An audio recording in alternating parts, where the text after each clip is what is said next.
Hello, everybody, and welcome back for episode 5 of Ready, Set, Shag, where I get to sit down with some of my favorite content creators of all time, some of my favorite, most influential people that have come across my desk. I don't know. I've already messed up the intro. It doesn't even matter.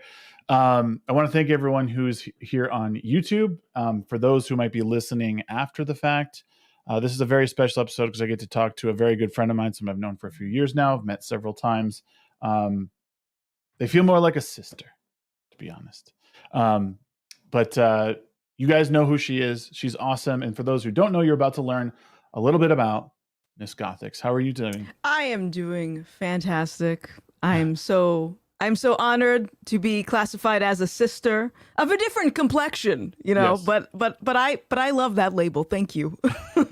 No, for sure. Like, I don't know. We've been through, a lot. We've talked a lot. We've hung out for many hours, and I for sure, I would say you're more than a friend at this point. So thank you for agreeing to come on and talk to me and catch up because it's been so long. I know it's been a really long time. You should move, but then again, I feel like I should move too. I keep moving places. Originally I was in Hawaii, and I think that's where we originally first talked and chatted. And then I don't even remember where I moved after that. I think I moved, here to Utah, but I've been visiting the East Coast. And when I do, I try and hook up with you guys, catch a beer, get some food. Cause Yeah, man. yeah, but it's been too long. It's been a few years now. Yeah. But yeah, I wanted to have you on because we haven't caught up in a while, but B, I feel like every time I feel the world is sort of leveling off, we just get these random spikes of crazy from people. Yeah.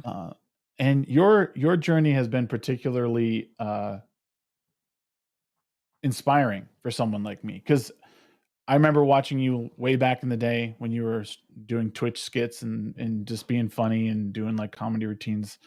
And then when you disappeared, and I kind of disappeared from the Twitch scene, and then meeting back up again or seeing the content you were doing was like, oh my God, there's someone who is on the same level. And at the time, I'll be honest, at the time, I was going through this weird black conservative fetish. So no, not in a weird way, but it was more of because I'd been told for so long black conservatives don't exist. If you're conservative, you're like the honky white boy eating mayonnaise sandwiches and hitting on his sister. That was what I was told a conservative was. And so then hearing what you were some of the things you were talking about, whether it was Little Mermaid, commentary, and then reacting to certain videos, it was clear to me I wasn't alone. So I wanted to bring you on to sort of understand what that was sort of like for you, and how it's been, because you've, even from that point when you came back to Twitch to now, there's been big changes. So I kind of wanted to revisit and see and get an idea of what that was Yeah. like. Yeah. But before, I do have a question for you, because I try and start off every episode with a philosophical question. Okay. And this will kind of lead into a lot of things. I know you've talked about this recently. Is it possible to make moral judgment without religion? As in, is it possible to make moral judgment in terms of what's morally good and morally wrong? Yeah. Yeah, it is possible. The problem is that without God, there's no means of justifying whether or not that morality is good or bad, because you're essentially leaving that morality to be decided based on opinions of other people. So if you think about it, we're all sort of put on this earth and we're all trying to figure things out. And so if you don't have a moral arbiter above human civilization, you're left basing your morality on the opinions of others, which is a really dangerous, slippery slope. But yes, you can have good morals if you don't believe in God. It's just whether or not you can justify it to be good. Right. When I was talking to Carrie Smith a couple of weeks ago, so I guess I've come full circle in this whole thing, because now I'm having this sort of religious fetish where I'm talking to people who are more religious than I am. Okay. Because I'm not necessarily a religious person. I'm probably more of a spiritual person. Believe in something. I don't know what it is.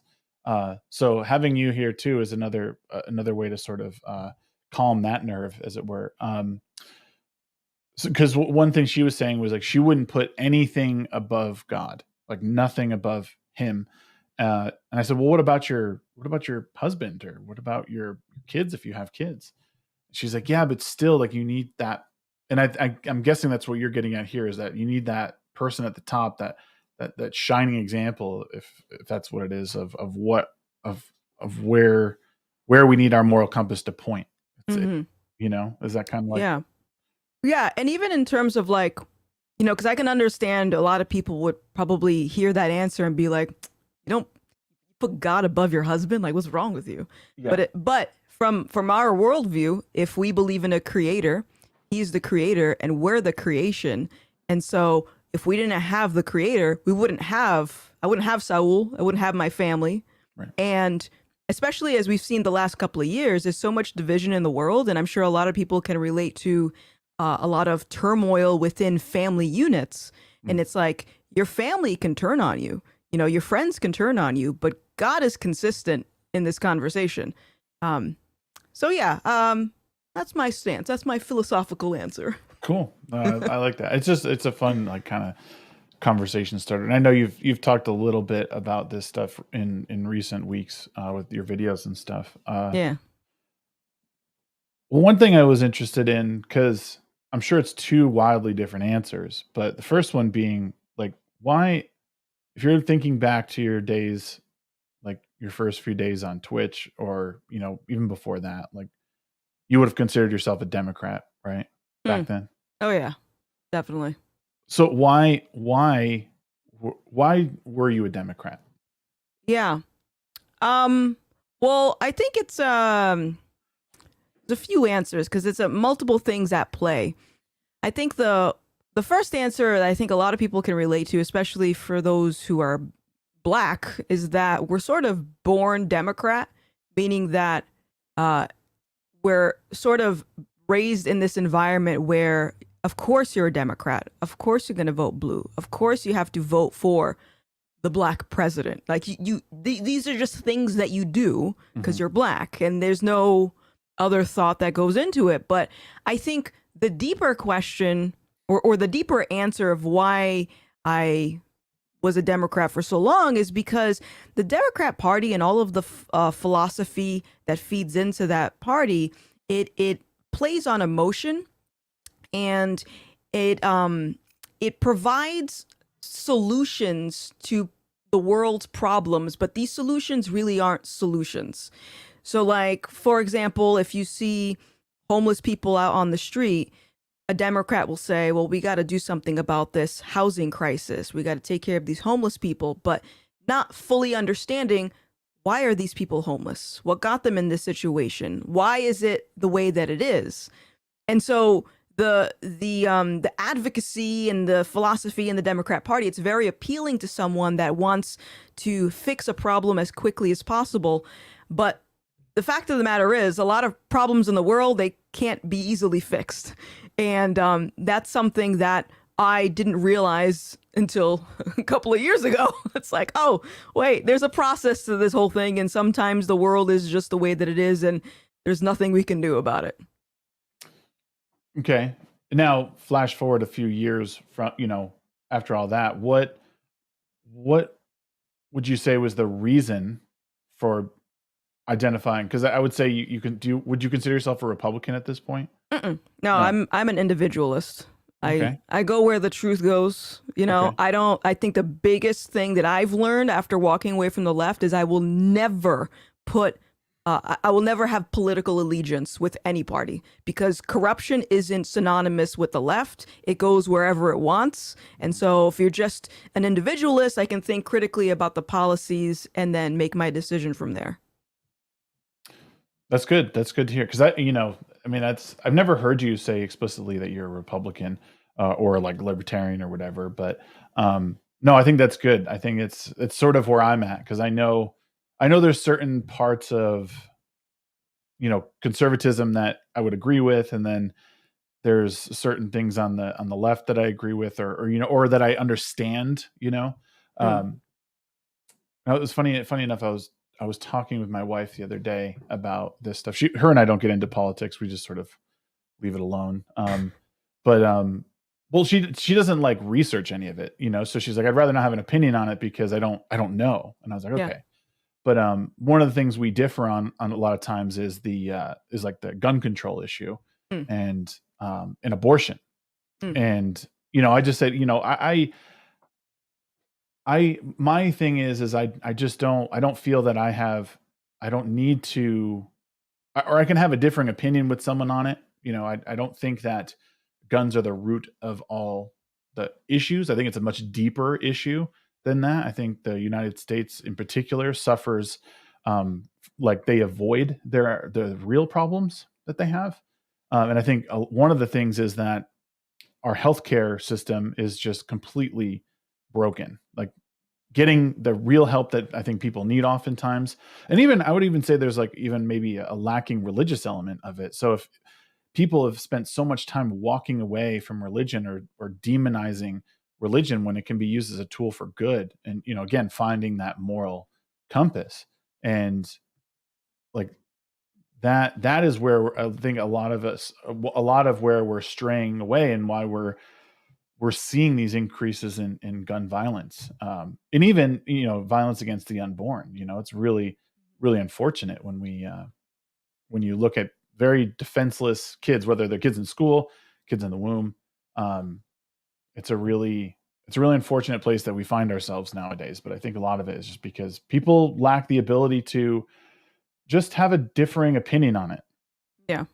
Like if I don't, sorry, go ahead. No, I mean, I agree with you. I will say I do not classify myself as conservative, just for the record. Right. Because I think also it's like with any label, people will try to gatekeep the label.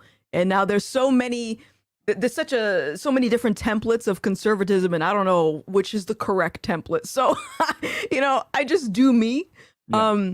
But I think a lot of my ideas would be classified as conservative, but I don't think that that's what they're actually trying to convey. I think that my ideas, in my opinion, are reasonable. They're based in truth. But I think also because I am following a moral arbiter, God, that's where I base a lot of my political opinions on. At least now. Before it was sort of like, this sounds good, you know, this might be right. But now all of the political issues that before I was sort of conflicted on, I have a more of like a hard stance when it comes to it, because now I have a framework to work off of. But people look at that as like conservatism. But realistically, if we go back, you know, in America 200 years ago, when people were a lot closer to God, then okay, I guess everyone was conservative. You know what I mean? Yeah. It's interesting, like how, I don't know, it's bizarre when I look back at my life now, because there was a fairly decent chunk of time where I would have like just classified myself as a progressive, be like, oh, you know, I'm always forward thinking, and, you know, sure, men can go in women's bathrooms. It's fine. It's totally cool. And then I look back and I think I was actually raised pretty conservative. Like I was raised around guns. My family owned guns. I handled them throughout my life. You know, my dad's pretty like, I don't know. He's a funny dude. I love my dad a lot, but he's conservative, you know, like he doesn't really think too much outside the box. Mm-hmm. But it never really affected me in like any sort of extreme ways. So when I hear someone say, oh, you know, conservatives are all like, you know, they're crazy, insensitive people. And I'm like, well, I was raised by them.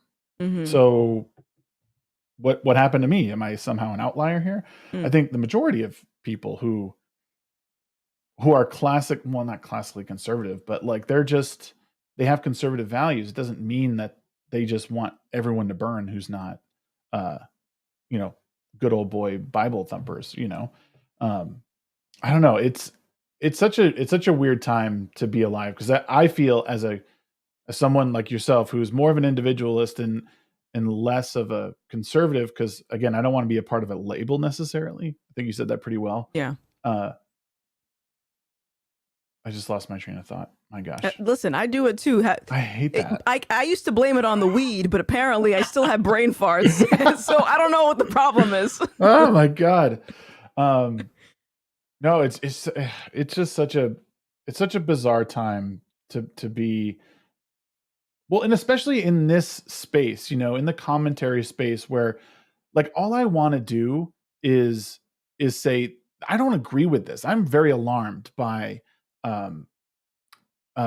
like for the latest example, by Miller Lite putting out an ad that's, like it was the most awkward thing that I've ever seen. Do you know what I mean? Like, Yeah. I don't understand why that's even, sorry, the chat is distracting me a little bit. I see it too. I see all the homies in there.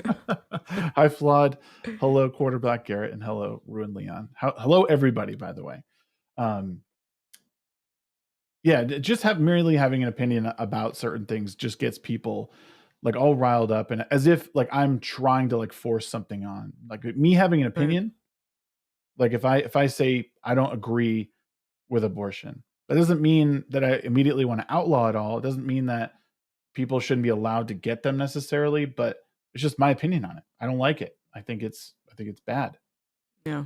That doesn't mean I'm trying to convert, every single child that walks past me, I don't know. So it's been an uphill battle as far as this stuff goes, because now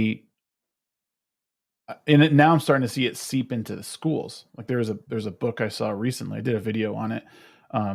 It's a book designed for 4 to 8 year olds, and it's in 4 local libraries, and they have like very, very explicit, like, sexual, like it's all like sexual intercourse and stuff like that.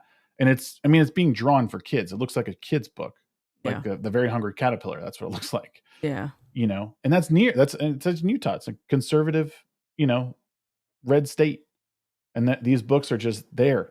And it's alarming, I don't know if you've taken a look nearby in your local library and things that are in the kids section. Oh, and by the way, those books are in the kids section. You can see. So it's very alarming to me. And it's one of the reasons I continue to do this, to talk to people like yourselves and sort of get an idea of where it's all going and what like plans for you guys, what you guys plan on doing with schooling. Yeah. I mean, I don't have kids yet, but Saul and I have talked about this. We are going to either homeschool if we're able, or we're going to find a Christian school, specifically a Bible believing Christian school. I have to say that specifically because even the private schools have been subverted, and they're showing a lot of this perverted propaganda in it. So like parents have to be so careful, because I think a lot of people think as long as we put them in a private school, they're going to be fine. No. Like this is, it goes deep, and it should frighten people of how prevalent this is in society. And this is, because we were just talking about this is the result of allowing humans to establish morality, or establish things that they feel are going to help push society in a better direction. For those that don't believe in God, then this is progressiveness. This is progressivism or whatever. Like this is their version of progressive, is just demoralizing society and perverting it and exposing kids to sexual things, and it's going to keep getting worse. Yeah. Well, what do you like?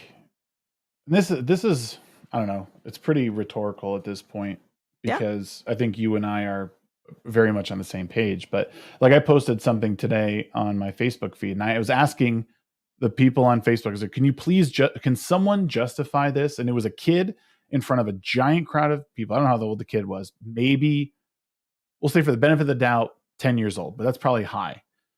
He's like on the stage, and adults are like yelling and cheering as he's twerking in front of them. So his ass is turned to the crowd, twerking. And there's a guy like next to him going, oh, go.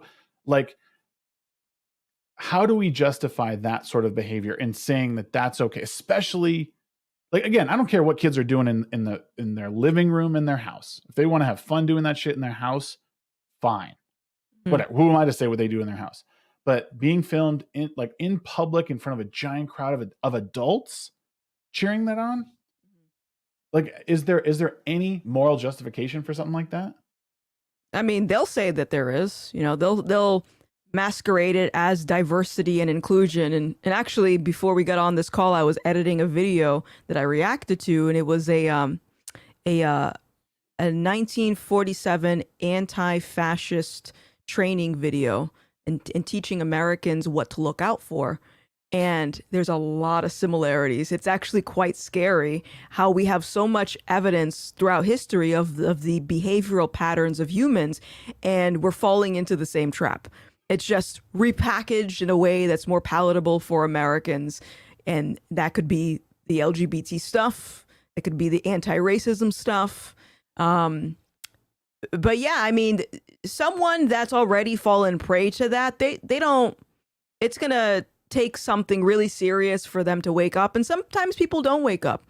You know, you're familiar with my friend Lily, who grew up under Mao Zedong during the Cultural Revolution, I think you. Yeah. Yep. And Lily, like, she knows a lot of people that are still brainwashed. Like, they still think that Mao was like their god.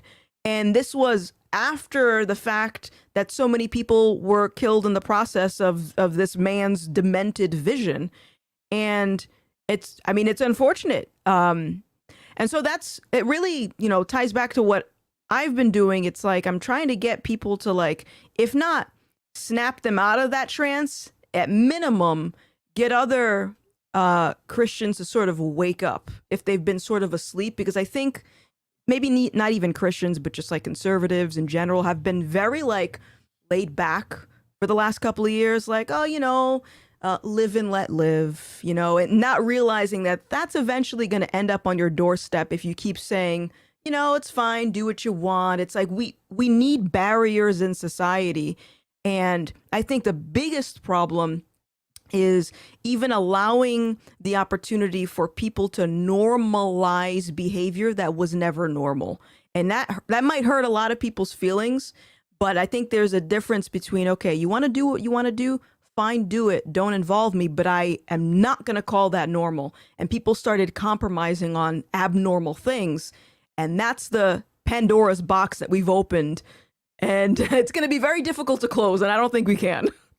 Yeah, it's one of the, I think it's one of the biggest issues I'm finding with everything I see right now is this turn to children, and how we're, like, whether the messaging is directed at kids, or whether we're trying to coerce and convince kids that they are something that they're not.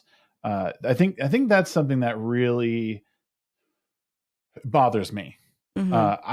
I get upset when I drive away from my kid and he's watching me drive down the road. Like, that makes me, like, so happy, sad. You know what I mean? Like, mm-hmm. But then I see posts about parents, like, coercing their kid to do gender affirmation care. And I'm like, I mean, if we're not pulling punches, like, you're torturing this poor kid, and they don't know, you know, like, what is it? Why is it that people want to experiment on children? And I can't find, and what I hear from people is, why is that your concern? And I say, anybody hurting children, whether it's mine or anyone else's, that's my business. Do not touch kids. Like, yeah. It just seems like the most morally abhorrent thing you can do in society is inflict pain upon an innocent child. And it's, I don't know. I don't know how people do it, because they're innocent. They're totally innocent. They look to you. I mean, my kids, they drive me nuts sometimes, and I will yell at them, give them punishment. And I feel like this immediate regret a lot of times, but I couldn't imagine laying a hand on them, like, to the point that either physically hurts them, or thinking that what I was doing, even if I thought that it was good, altering and not, you know what I mean? Like, I don't know. Yeah. I've never believed in something so much that I thought, oh yeah, go get surgery at 8, 9, 10, 11 years old. Yeah. Well, I mean, if you think about it, like, I am old enough to remember when I would go to school and cell phones weren't really a thing, especially smartphones. That really wasn't a thing growing up. It's like you socialize. Yeah, we had like the old school keypad cell phones, but we didn't have all the social media apps, and the internet wasn't the way that it is today. So the people that I went to school with, eventually they grew up, they got their smartphones, they had kids. The adults became infatuated with those cell phones. They were very hands off raising those kids. So then when those kids misbehave, the parents, they've already checked out mentally because they're too preoccupied with what's going on in their phone. And then they give a phone to the kids because the kids won't stop crying. They don't know how to properly discipline those kids. So now the kid grows up with a screen in front of their face. So when they go on TikTok and they go on these social media apps and find out that I can change my gender, and they just make a complaint about it to their parents, the parent who never really learned how to parent is now going to say, okay, yeah, let's get this gender affirmation surgery. And then to top it all off, let's record it and put it on TikTok, because you've essentially created a society of people that are addicted to social media impressions and clicks and likes and retweets. It's like that's their dopamine. And it's like it's the perfect cycle. And it's so sad. Like, I wish if parents, any parents out there, I don't have kids, but let me tell you, if you take that smartphone away from your child that is suffering from gender dysphoria and you pull them out of public school, they're going to deprogram in a couple of months. I've seen it happen. Yeah, social contagion seems to be the biggest spread of this stuff, which is interesting. And because I think on the one hand, we want to believe, like, people will say like, oh, there's all these right-wing extremists trying to spread hate and bullshit online. And a lot of us will go, well, that's crap. But by the same token, so like the social contagion part of what we're seeing right now, like the ability to do all this stuff on TikTok, Twitter, Instagram, like there's no doubt that it's exposing kids to things real fast, like way faster than we could ever imagine getting some. We got all information from TV shows and news, but we had to get it all like one bit at a time. Like TV shows weren't released in 20 episode blocks. They were like one a week. And then you went and you talked to your friends and you conversed about it. And then, now it's just, nope. It's just 24-hour news dump, 24-hour Netflix show dump, which are all, it has all the messaging in it. So it's hard to combat as parents because, I mean, some of the stuff, it's hard to keep track of. Oh, my kids just turn on Transformers. Oh, what do you know? Yeah. That robot's they, them. Huh? What? Yeah. It's a robot. Like, what does that even mean? And then you're sitting there for 20 minutes answering questions about what that is. Yeah.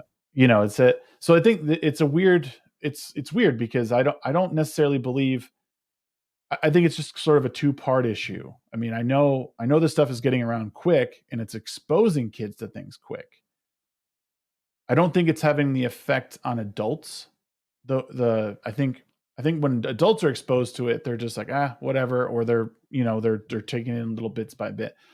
But I think children, the way they latch onto things and where they learn, when they see things over and over through TikTok, because it's all short form now, TikTok, Instagram, Reels, Facebook, Reels, or whatever, all that stuff is seen real fast.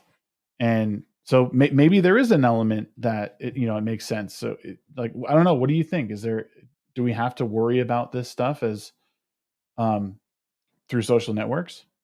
Yeah. I mean, there's so many avenues, like in for the, as it regards to kids, yeah, as you said, it's like it's everywhere in the media, the movies, your favorite celebrities are parroting the same scripts.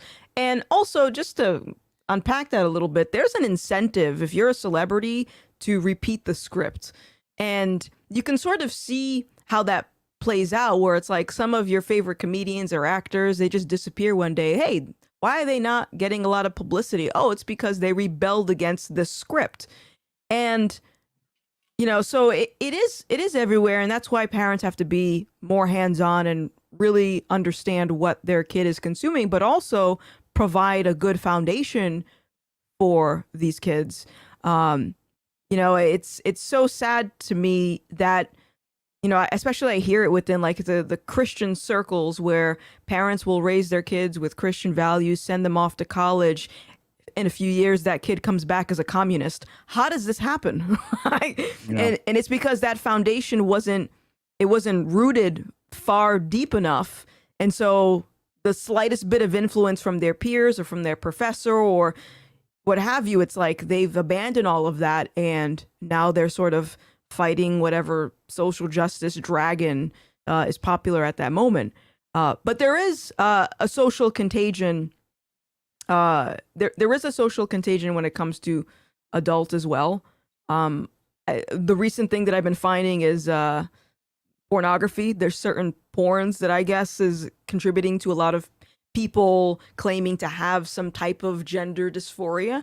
And porn is already a big issue in society. Yeah. So imagine even kids are seeing it younger and younger and younger and younger. And so if they don't get it from going on a porn site or they don't get it from the public education system, they're going to get it from movies. They're going to get it from everywhere. And that's why I tell people like this stuff isn't going away. So we have to be proactive and not necessarily push back on it, because like you can only do what you can do. And I think the best thing you can do is just take care of you and your family and provide that foundation. Yeah, and I think the biggest antidote to a lot of this stuff is this is gonna sound stupid. I think the biggest antidote to this is making your kids play outside. No. Like I know, right? That talk about progressive. No, because what's not outside? Mm-hmm. Right. A TV, a computer, a cell phone, it's nature. I tell my kids all the time, go play outside. Well, it's boring out there. I was like, go pretend. I'm like, go behind the shed and pretend it's your fort, and then all of a sudden I don't see them for 2 hours. It's like kids just need that initial push because they don't have the know-how to like do the initial, like, well, how do I get to this point where I'm playing and having fun? Well, go over there and pretend like you're doing this thing. And then they're like, oh, or you know what I did now? I actually built the kids a mud kitchen. It's like a pallet and like an old dresser. And all I did was like, I cut out the top and put a little pan in there. I'm like, go make some mud, go make a mud pie. And they're out there for like 2 or 3 hours, just getting muddy as shit. And all I got to do is put them in the bath. And that's it. That's awesome. And they're not in front of the TV. Now, of course, a lot of times when we watch TV now, we're all watching it together. So it's something that we all enjoy. We're watching an old Disney flick, or, we're watching something that we know is good. I've actually thought about getting him into like Spirited Away and Princess Mononoke and those like animes, like just kind of get him introduced to something a little different, but still animation. Yeah. And it's awesome because my older boy, Slater, he loves to play Super Mario. Like he's beaten some of the games. He plays the Switch every now and then. But, I want him to know of the world outside of electronics because it's fun. I mean, I did it growing up. I was getting dirty and getting lost in the woods. And now we don't have any woods around here because it's, it's Utah. But yeah, I think that's the antidote for the most part is like, if you want to start with a good foundation for kids is pull them away from the device, get them away from the TV and just get them outside. Go for a walk. I mean, yeah. How many times have you heard Eric July say, go to the fucking gym? Like, yeah, just go outside, walk around the block, have your kids follow you or pull them in the cart. They won't be in front of a screen. They won't even have the chance to see the messaging. Yeah. And if you can't go outside, like pick up a hobby that again isn't electronic. Like I took piano lessons when I was younger. People do arts and crafts. Pick up some type of hobby that you can get creative, because I know not everyone lives in an area that you can actually go out for a walk, which I get it. But there are other things that you can do that doesn't involve being sucked into a computer screen. Mm-hmm. So for you, why God? Like why all of a sudden was it? I mean, I guess it wasn't all of a sudden because I believe, I believe your husband has been like a religious guy for a bit longer than you have. Is that right? Slightly. Like he was more open. I think he had gone to church a few times. He was never committed. Me, on the other hand, my timeline was high school. I was Wiccan, and then I was agnostic, sort of like where it sounds like where you are, like spiritual, but not really sure. Yeah. And that was it. And I was like that for like, I don't know, the last 25 years or something like that. Okay. And now Christian. So as far as why God, it was not something that I planned. And I have to reiterate that because I think a lot of people, they look at this as like, Gothix just woke up one day and decided to grift for Christians. Like that's my new business strategy is I'm just gonna get all these Christian buckaroos, and that's not what happened. Yeah. But what did happen is something supernatural, and it's something that I could explain, but no one is ever going to believe me unless they actually experience it themselves.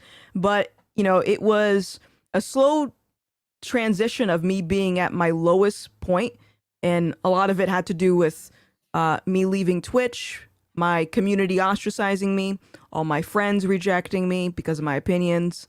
And I was just very depressed, and I was like, this sucks. And I was like that for months.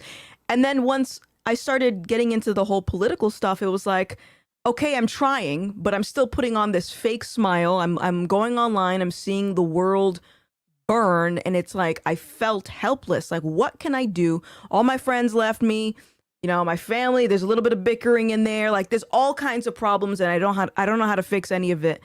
And I was just very depressed. And it was a seed that was planted by my friend Graham, who is a Christian, and he just asked me one day, he was like, what are you doing to fix your depression? Because it seems like you've been struggling with this for a while. And at the time it was just therapy, smoking weed, and crying for hours on end. And that wasn't doing anything. But in my mind, that's just how I was dealing with it. I just sort of accepted that depression and suicidal ideation was just something that everyone goes through, and you just deal with it in your own particular way. Mm-hmm. And what I've realized is that's not normal, and that's not how we are meant to be living our lives.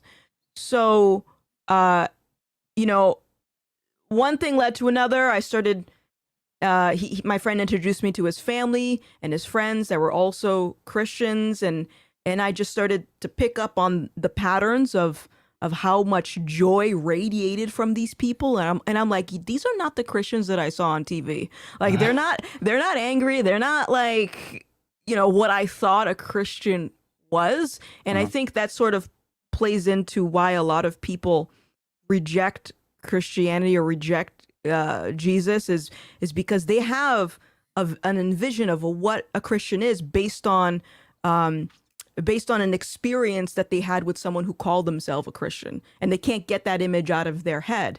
And that's unfortunate. But so I eventually said, I'm gonna try this and actually make a commitment to follow Jesus.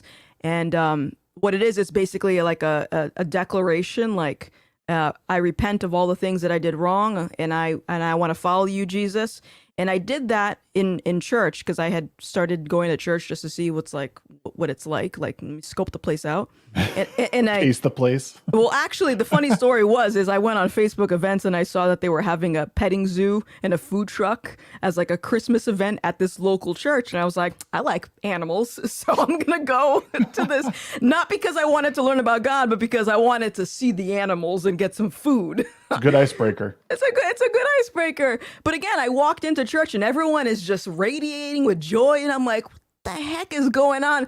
So a few weeks into me going, I made a commitment to at least try going consistently. And I said, I'm going to do it. I'm going to commit my life to Jesus. And then nothing happened. And I was like, what is going on? Meanwhile, Saul, my husband, he made the commitment and he is radiating with joy in the same way that I saw these people at the church radiating. And I'm like, how come that didn't happen to me? What's going on? like I thought I did something wrong, and it turns out I did do something wrong. It's because I was using God as a magic genie, wanting him to fix everything. Meanwhile, I was still getting high, and I was still putting up all this burden on my shoulders as far as looking at the world burning. And really, I wasn't leaning on God. I was sort of just hoping for like a magic wand thing without any commitment on my part. So I did the prayer again, and then it was like, have you ever seen those commercials, like what happens when you chew 5 gum? Yeah. Okay, that's what that is. If I could describe it, that is what happened. It's like the way I started looking at the world was an entirely different lens. And I'm like, oh man, we're in trouble. Like, but yeah, it's just, I wasn't looking for him. And I think most people who end up finding God, it's a combination of 2 things. They are persistent in seeking truth because God is truth. And if you keep looking for truth, you're going to end up being a Christian, is what I believe. Second thing is most people don't get to that point until they reach their lowest. Because when you reach your lowest, there's nothing else. It's like, what do I have to lose at that point? Yeah. And that's where I was. Well, what do you say to people who are like, well, what about all those priests touching kids? It doesn't seem like Christianity's too good. You bunch of hypocrites. That's a great question. The reason why Jesus was sent to die on the cross for our sins is because human beings suck and people suck. So if you got people in the church that are abusing kids, they're alcoholics, they're cheating on their wife, all this bad stuff, these are people that need to repent and stop doing that. Because nowhere in the Bible will you find God condoning these things. These are just people doing what they want. And so when someone brings up like the Catholic Church, it's like, okay, you're basing God off of the behavior of human beings. And that's not what you should be focusing on. Yeah, people are hypocrites. People do bad things. But you're supposed to be following God, not following Janet, who's going to church. Fucking Janet. God damn. Okay? Like, stop it. It's always a Janet. Yeah. Always a Janet. Always a Janet, man. But it's like, yeah, people are hypocrites. It's like, and those people are probably going to church following other church goers. And it's like, you're all going to church for a reason because we recognize that we suck and we need help. We can't do it on our own. So stop following other people and instead follow Jesus. That's it. No, that's good. I mean, that's kind of like when I hear people belittle religion, I think, you know, there's always bad stuff that happens. Like the exceptions to the rule, like are just that. Like it's not by and large a cult of people, like, you know, and even at the highest levels of the church, like if a bishop or, you know, someone in the Vatican is doing things like and protecting priests who are doing bad things to kids, well, that's an issue with that particular thing. I don't think it says anything about the values of Christianity and like what it's trying to teach. Like that to me is a rotten apple. It's a infected tree, or however you want to put it, right? Like that is what that is, and it needs to be pulled out by the roots. And I think we could probably agree on that. Right. Yeah. And I'm not Catholic either, by the way, in case anyone's wondering. Like, I just follow the Bible. I don't subscribe to any other, like, you know, I'm non-denominational. I just follow the Bible. But as you said, you got to pull out the infected roots, and that's what the Bible tells us to do. Be prepared to rebuke people that are going to eventually start infiltrating the church, perverting the gospel to fit their own desires. And that's what Christians do.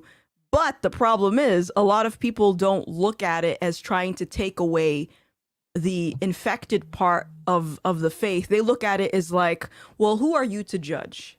You know, it's like, for example, because someone said it in the chat, there's a lot of Christian churches that will have BLM flags and pride flags. The pastor will be a lesbian trans woman. And if I rebuke that, oh, now I'm being intolerant. No, you're doing something that isn't okay, and that's the point. So if we can't even open up the conversation to rebuke something on that level, I can see why a lot of this sexual stuff within the Catholic Church has gotten so bad. You know, it's like we can't even agree on this small thing. Imagine when it's dealing with kids. So I don't know. I will plead ignorance on this. What is it about the LGBT community that goes against the Christian teaching? So why couldn't there be? Why couldn't we accept like a trans priest or a gay priest, or why shouldn't we, or however you want to put it? Yeah. So I think the first thing is the understanding. It's funny. I was actually making a video about this too. I think the first thing is the understanding that, okay, if there is a creator, the creator sets the terms, not us. We're just borrowing our body and we're just hanging out until our time is up. So we can choose to follow his rules or not. So Bible believing Christians are following his rules when he says that he made male and female. So already trans is off the table. All right. And then there's so many passages talking about how sexual immorality outside of a marriage between a man or a woman is considered an abomination. So that can mean two women, a threesome, or whatever weird arrangement of marriage. If it's not a man or a woman, not good. So when Christians stand by that, people will look at that as like, well, you're just being intolerant. Well, God is actually intolerant. He doesn't accept everything. But again, that's with the understanding that he makes the rules. Now, that isn't to say that I don't know why my computer keeps shutting off. That isn't to say like I'm going to be mean to someone if they're gay or if they identify as some weird gender. I'll be nice to them, but I'm not going to accept it. I'm not going to support it. I'm not going to affirm it. I'm not going to celebrate it. But I'm going to tell you where I stand. And what you hear in culture is that if you don't support the LGBTQIA, you're a bigoted, intolerant person. And my question to these people is, based on what standard? Who made that standard that if I don't support that, I'm a bad person? Because my standard comes from God, and it sounds like that standard is coming from other people. Okay. I am understanding now. That makes sense. No, well, I mean, because in my head, I'm just like, well, what, I guess it doesn't matter like how people live their lives. I mean, obviously like you're not going to deny someone a personhood because of how they live their personal life. It just comes down to you're saying it comes down to the religious aspect of it. Like God says that this is not okay, or it's not. Yeah. I'm trying to think of a better way to put it. Yeah, no. What if someone what if say the offensive tranny, for an example? Sure. Like what if he came to you and was like, Gothix, I really want to accept Jesus Christ into my heart and I want to follow Christianity. What do you do in that way? Because there's someone who has their eyes open. Now they've gone sort of against his will and they've done unnatural things to their body, blah, blah, blah, blah, blah. So how would that person be potentially brought into the fold, or can they not be? No, they absolutely can. Anyone, doesn't matter what you've done in the past, if you repent and you accept Jesus Christ, you are saved, you are part of the kingdom. Congratulations. I'd love to have you. And that's what I want for everyone. So even with people in those situations, like if they've gone so far with like surgery and transition and all that stuff, yeah, they can repent. Now the question is, are you going to continue living your life in a lie? That's the question. And if the question is yes, then you still have to repent. There's still something that you haven't fully surrendered over to God because you're still trying to live this lie. I don't know if you've ever looked this up, but there's a lot of YouTube testimonials of ex-trans people that committed their life to Jesus and they've detransitioned. Wild stories. But even if you think you're the worst person in the world, you can still repent today, my friends.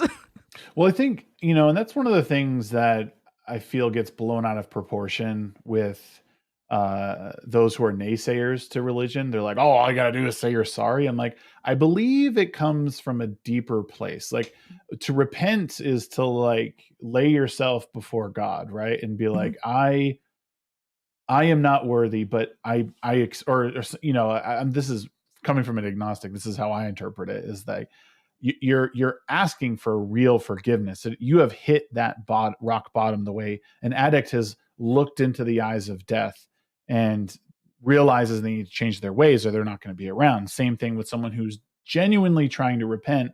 It's not about in your final moments going, oh, I'm sorry, please don't send me to the burning seas of hell. It's again, laying yourself before God and saying, this is not what I want from my eternal soul. I am genuinely sorry for the things that I've done and wish I had never done them, and on it goes. Like that to me is where religion is coming, or Christianity is coming from, is like, if you truly want forgiveness, you'll be forgiven because he is a merciful God as it is. So, and to that, I think like, well, I mean, and for no other reason, it's just a good way to also live your life. If someone came to you and they were on their knees begging for forgiveness, like, we should be able to offer them that. And they should, I think, also, maybe speak to their God about giving forgiveness. Because I think that the inner forgiveness, forgiving yourself first is important, and then kind of down the line. But no, I mean, you're absolutely right. Like, it has to come from an actual belief in sincerity that you want to repent, and not, and this is what I see a lot of people do. This is what I did when I first started. I was like, I'm sorry, God. But the next day I went back and did what I said I was sorry for. So it wasn't really, I wasn't really sorry about anything. And as you said, there is, on another level, there is so much benefit to learning how to also forgive and repent, because it has trickling effects. Like the things that we do in the world, it has ripple effects towards the rest of society, whether it's good or bad. And, I don't know if I told you this, but there was someone from my old Twitch days. I'm not going to say who it was. There's someone from my old Twitch days. It was a very, very prominent figure in my community that randomly out of the blue sent me an email like a couple of months ago apologizing for basically lambasting me on social media and just like, I disassociate from Gothix. She's this, and this. And we got on a call. We spoke for like an hour, and I accepted her forgiveness. I was like, I forgive you. I already forgave you. It's all good. And this person didn't know what to say. Like they literally were like, I did not expect you to say this. Wow. Yeah. But I wouldn't have been able to get to that point if it wasn't for my journey with Christ, because prior to that, I was bitter. I was angry. I was like, if these person just fall off a cliff, I'd be okay. But it was a big healing process. And I think if you can learn to forgive and you extend that grace to someone, it's like they're gonna remember that, and that's gonna sit with them the next time they're faced with an opportunity to react in a particular way. They're going to really think back to that moment like, wow, I didn't deserve forgiveness, but this person extended it to me. Wow. It's kind of the same thing as like holding the door for someone, or like washing your hands in front of others when they're there. You know what I mean? Like, it's just like good deeds beget good deeds. And the same thing with like forgiveness. And I think that's one of the biggest difference between like progressivism and whatever the opposite of that is. When I would consider myself a progressive, or they would have, like, everyone would have told you like, oh, F everybody else, like they don't matter, who cares, like just cut ties, just do your thing. And I'm like, like there seems to be like, it seems better to extend the olive branch, or to forgive if you're ready to forgive, because you might need forgiveness one day, or maybe forgiveness was offered to you at some point. And again, these are things like, we can have our differences. It doesn't mean that I might, if you screwed me over tomorrow, I might forgive you. It doesn't mean I will trust you again, but I can let go of what happened, and we can go our separate. And if we saw each other in the street, hey, how's it going? It's great to see you. I'm glad you're healthy. That's much different than, you know, a lot of my friends, they just written me off. They haven't spoke to me since I started asking questions about Trump and all his, you know, all the good stuff that he did. I mean, Yeah. it's wild. Like it's one of the main differences I've seen. The difference between cutting out, big theme in the progressive movement, and, you know, accepting and forgiving of certain events. And it's quite a, I don't know it. And again, it's weird when you really step back and you look at how each sort of party. Again, I don't like classifying people in this way, but it seems to be how, like, the right will be a lot of times more forgiving of situations and want to have an open dialogue, where the other side, like, they're incapable of doing it. Well, think about that for a second, because I sort of thought about this exact point. Why does it seem like the right tends to be more open to conversation, whereas the left is just batshit crazy? If you had to put a pin on which party, let's just say, sorry, libertarians, we're just going to say Democrat versus Republicans, which party do you think has more Christians in it? I mean, conservatives, hands down. Yeah, I wonder. Yeah, you know, and then on the left, you'll have the not to crack on you, but you'll have the spiritual but not religious crowd. You know, Yeah. I got my chakras aligned. I got these stones. I'm gonna take out the sage. You know, they're sort of just free balling everything, and there's a connection there. It's weird because I don't know. I see one of the issues I have is I live in Utah, and I'm surrounded by the Church of Latter-day Saints, which is a much newer church that's been well documented since its inception in the late 1800s. And even, I mean, there's a lot of things wrong with the church I have on a surface level. One being tithing, their requirement to, like, hand over 10% of your earnings to the church. I mean, the church is tied to everything out here. Is so there's a lot like Mormon? Mormon, yeah. Mormon. Yeah, I don't do Mormon. Yeah. So so my beef with organized religion is mainly tied to the Mormon church. Mm-hmm. Don't get me wrong. I know some absolutely amazing Mormons. They are the nicest. Like you said, when you meet, like, some of your, you know, Christian friends, or when you're at church and you see these people light up, same thing. I know exactly what you mean. But some people toe the line a little too hard. As I talk to people like you, Carrie Smith, and a few other people in this space, I'm starting to understand what it is that they really love so much about it. And in learning, like, how to sort of adjust myself.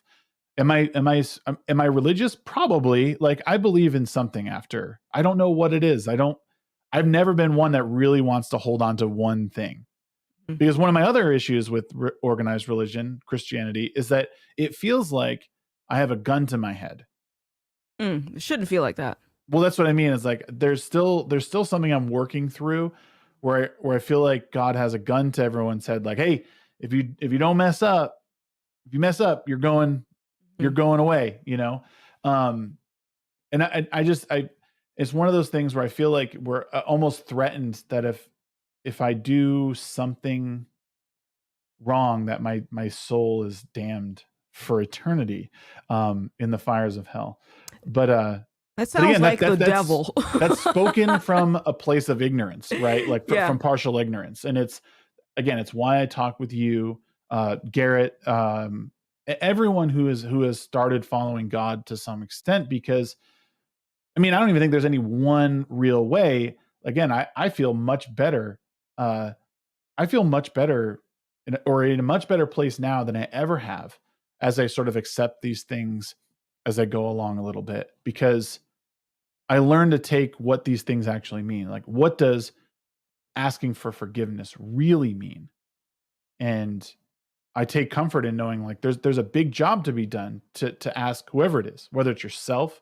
I mean, it's a big job to ask yourself for forgiveness on something, to let someone else back into your life, to truly offer forgiveness to somebody is a tall order. And I think one that a lot of people are incapable of doing nowadays. So it's, but there's so many things that you can learn. And I've come to agree with you and many others who say like, you can't have morals without religion. I think that's where we derive a lot of these things. And the best part about it is that we've, like, men wrote these down, even though they were delivered from God. Like, men wrote these down and preserved them over millennia. Like, I think that says a lot. Yeah. It's a beautiful thing. Yeah. And I mean, the other thing I tell people is like, to clarify, we can't have objective morality without God, not religion. I hate the term religion because I think people, they sort of separate the supernatural aspect and the salvation aspect from it, and they make it just sort of like this performance of going to church and reading your Bible, which are good things, but that's not the main point. But in any case, it's like, there's a reason why, if we look at all of the religions, why Christianity seems to be the one that gets attacked the most.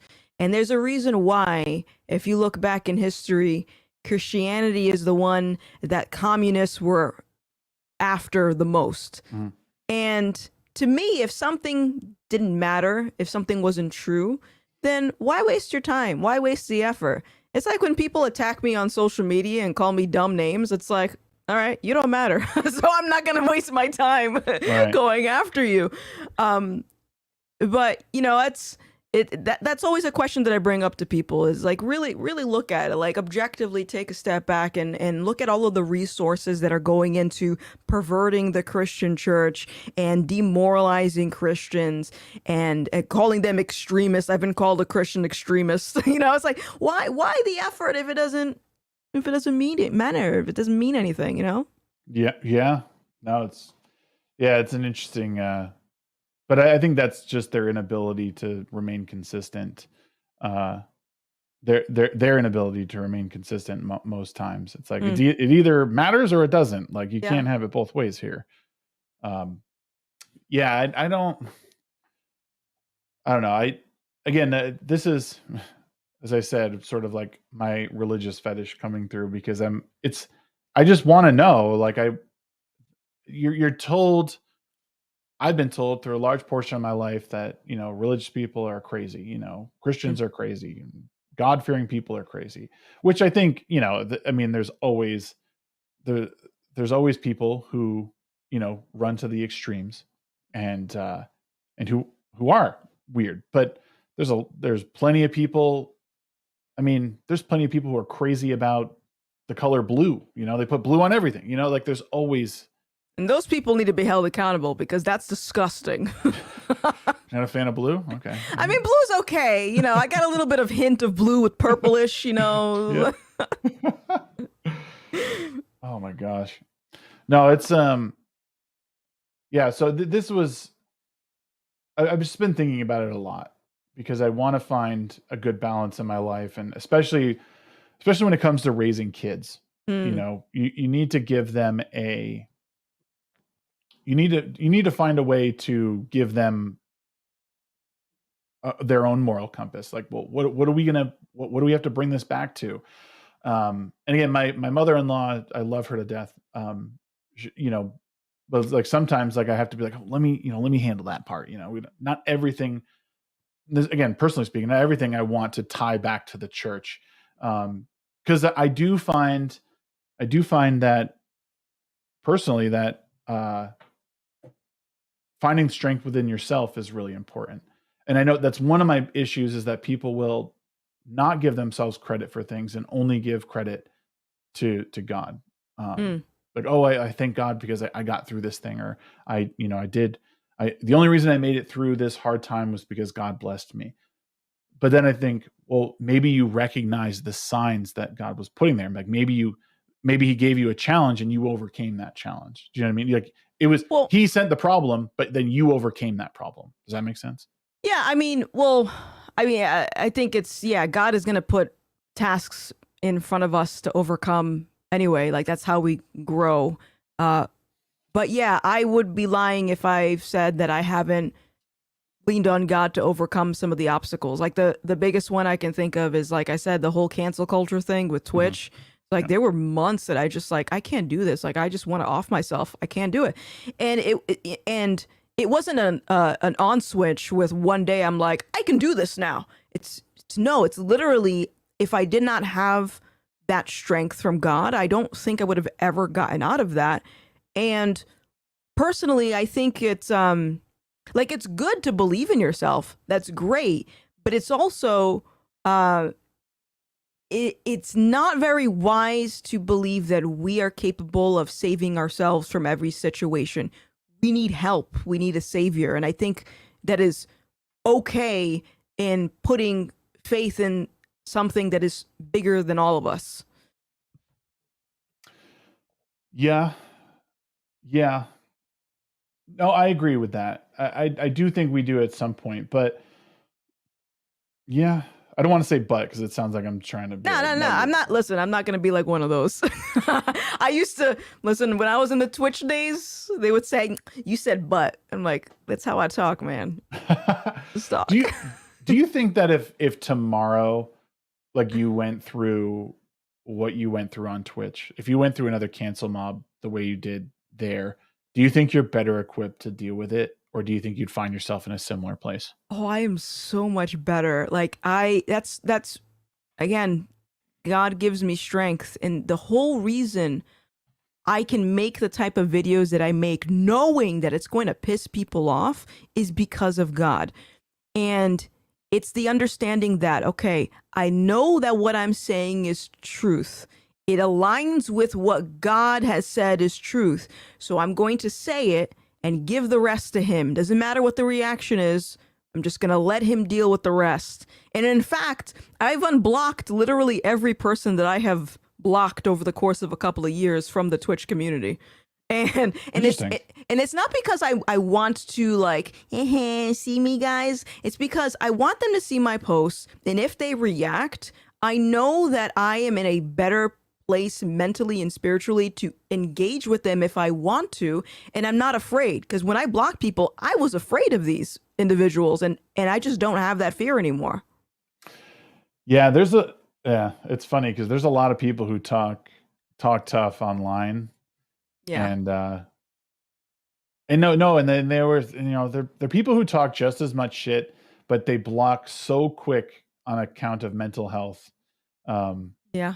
You know what I mean? And even like the turning the comments off thing, like even that's something that, again, people can do what they want, but it speaks volumes to me when it has nothing to do with you, like, oh, well, I just don't want to hear it. Like, no, you're like incapable of hearing it. You don't have the mental capacity to deal with this stuff. And that's one of the big issues I find nowadays is like, and these are online comments. It's not like you have a street full of people outside your house screaming at you. I could understand being scared of that.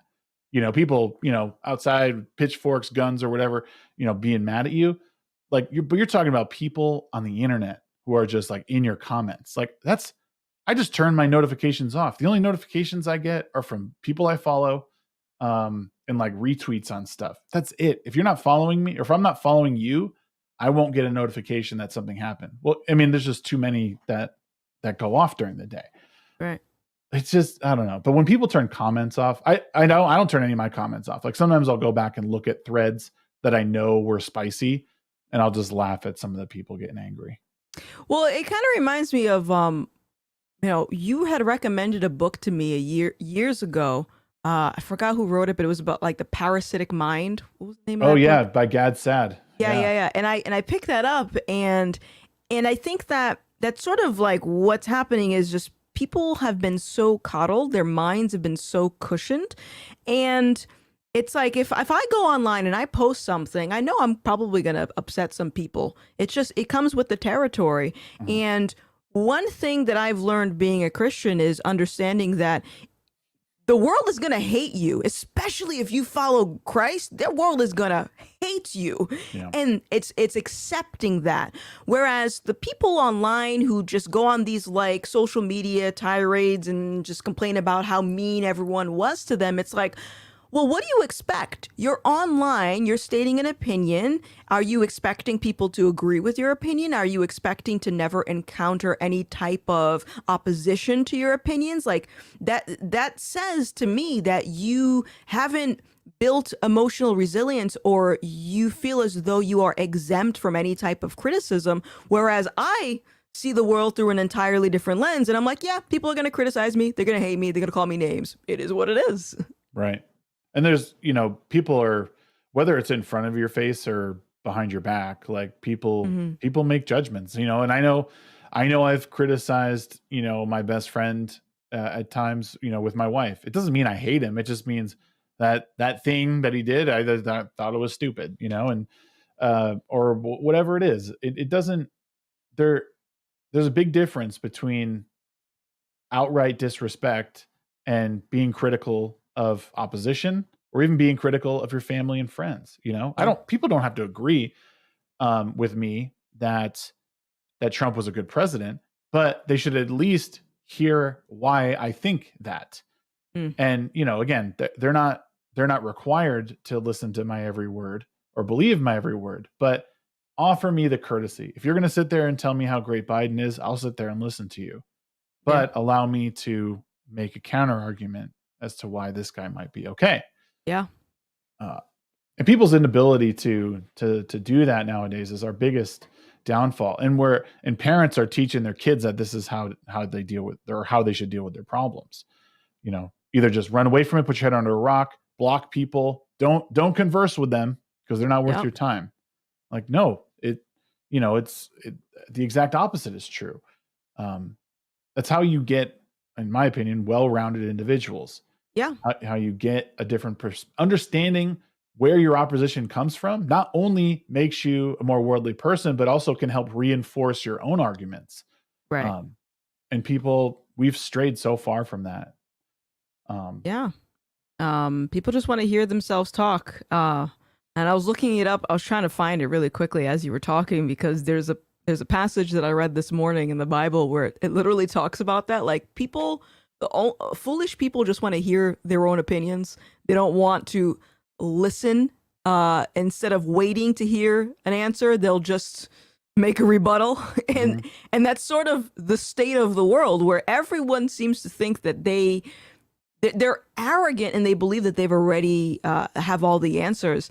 And with me, it's like, I will go into literally any type of conversation as long as you are civil and you show me respect, and we can have a civil disagreement. Yeah, I will engage with you, even if I disagree with it. Who knows? There's either something new that I can learn, or I can learn to argue against that particular idea. Like, I love that. And other people, they just went, nope, don't want to hear it. I'm going to block you, not your friend anymore. And there is absolutely no growth in that at all.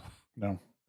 Yeah, and I think none of that mattered to me until I had kids, the idea of like having to grow beyond myself. And I think if you're a religious person, or, someone who follows the Bible or in talks with God, I think that you get that earlier on, because there is someone above you, right? There's someone beyond your being. But with kids, that you learn that lesson fairly quickly. Like, you have to love something more than yourself in order to be a good parent. Or at least if you want a fighting chance at them respecting you or learning from your own mistakes. So I don't know. I'm alarmed by people's lack of listening skills. Now, luckily I do live in Utah. So most of the people I come across are like, they're good, God-fearing people who sort of already have that understanding. Again, as you said, Mormons are a little different. They're a different breed. But by the same token, they understand that they are working towards something. They are trying to better themselves in the eyes of God. There's just, like, again, it's a lot of the superficial things regarding the church that really, really worry me. And when things become about money, it becomes less about your devotion to your God, and it becomes more about the bottom line, which is very, very strange. So I can answer the tithing thing because I forgot you brought that up. Yeah. I don't, like I said, I don't know the ins and outs of Mormonism. Just to also point this out in case anyone is wondering, okay, well, why Christianity? Why not, all these Mormonism? I forgot what the other, Jehovah's Witness. Why not Islam or whatever? Jesus says the only way to get to the Father is through me. And we also have to recognize that if all religions are valid, that means that they're all contradicting each other, which doesn't make any sense. And so eventually, like as far as like the Mormon and the other ones, like I said, I'm not Catholic, but they all kind of do different things. And that's why I say I just stick to the Bible. I'm just, straight and narrow for me. But the tithing thing, some churches tithe, my church does. And it's not an obligation. Like no one's forcing me to do it.